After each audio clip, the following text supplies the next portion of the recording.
From the Fox 26 studios, this is Houston's Morning Show. The fact is, I'm here. What's the name of that building?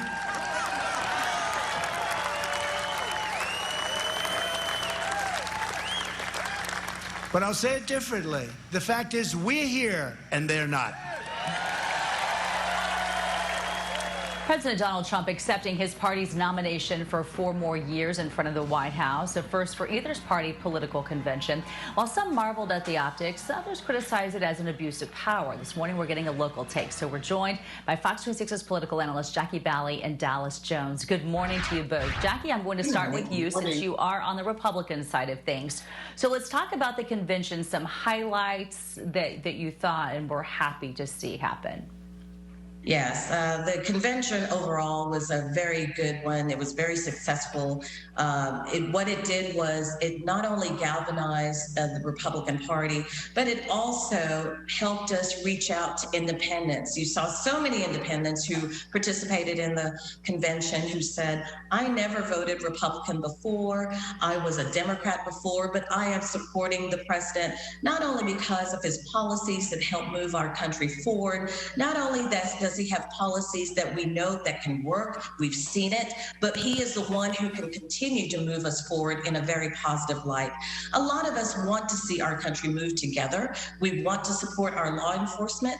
We want to believe in the American dream. And that's exactly what this convention did. It resonated the American dream. You had many, many people of color supporting the president, many women, and many saying Donald Trump is the best man to help us keep moving and get us over this pandemic.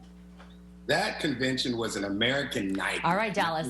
Not an American dream. It was an American nightmare full of lies, fear-mongering, divisiveness, baseless attacks. There was so much that they could have addressed and that they could have done that they did not. One of them was the coronavirus and a plan to actually get us out of this global pandemic and disaster.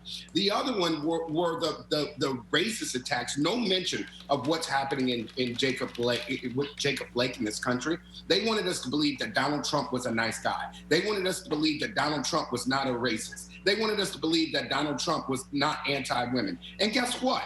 They didn't accomplish that, because if you can attack the protesters and not deal with the nature of the protest, then you miss the mark. And so you didn't hear anything about racial injustice. You didn't hear anything that talked about our economy and how we're going to actually get it back on track. It's wonderful.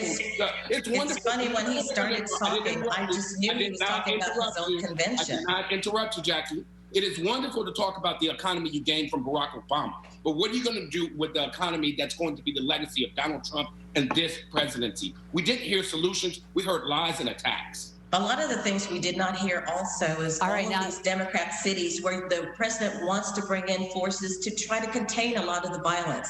It's one thing to say you're having a peaceful protest. It's another thing to destroy buildings. It's another thing to want to attack people who wake up every day, our law enforcement officers, to protect us. It's another thing to attack innocent people. And that's what we're seeing with a lot of these mobs in a lot of these Democrat cities that refuse to get the aid of the president. No one in the Democrat Party addressed this at all at their convention. Joe Biden finally felt the need to come out of his basement and address it a couple of days ago. And he must know he's in trouble, because all of a sudden he's saying he's going to come out of his basement and start campaigning, something he said he was not going to do before. And of course, Nancy Pelosi is saying she does not want to have any type of debates. Why? Because then the American people will see well, exactly I know you both have a ton to say, and I don't want to interrupt you. All right, Jackie and Dallas, we're out of time. Thank you. I know you're very passionate about how you feel about this, so thanks to you both for joining us today. Thank you. Thank you.